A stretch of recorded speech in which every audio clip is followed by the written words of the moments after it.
From now on, all orders of the Malagasy army, whether air, land, sea, will originate from CAPSAT headquarters.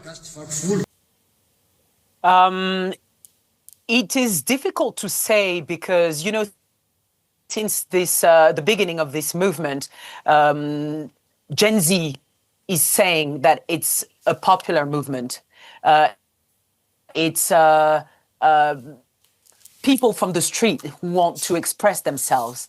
The CAPSAT decided to stop obeying orders because they think they are part of the population.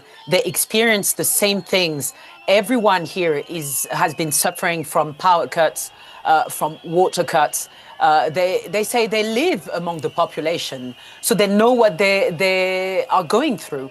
What they said yesterday was, we don't want to be paid to kill our sisters, our brothers, our friends. And that's why they decided to help the protesters to reach the democracy, the 13 Mai Square, which is a place well known as a contest, a protest place in Madagascar. Right. So is it known where the president is right now?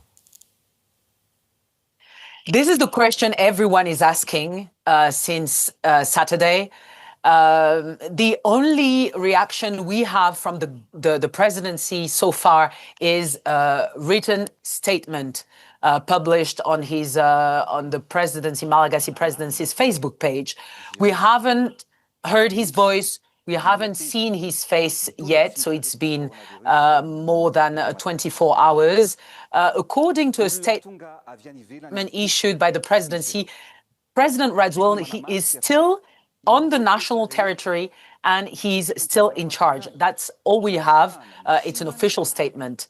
We know, though, that some people left, especially a former prime minister and a businessman who is very close to the president. They left yesterday evening via private plane. So that's all we have. Right. Tension is boiling in Madagascar. President Andry Rajoelina's office has sounded the alarm, claiming there is an illegal and unconstitutional attempt to seize power unfolding right now. Just hours later, chaos deepened when an elite army unit, CAPSAT, declared it had taken control of the entire military command from land to air to sea. If that name sounds familiar, it should.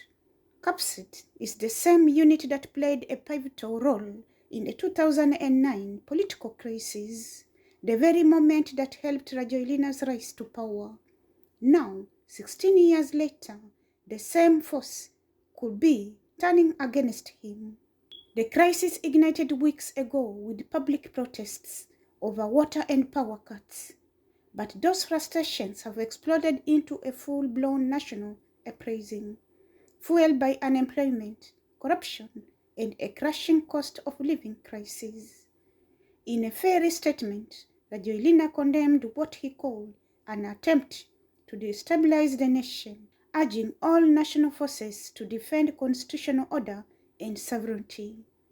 Meanwhile, CAPSAT has gone further, announcing its own new chief of staff, General Demosthenes Piculaz, through a defiant Facebook post.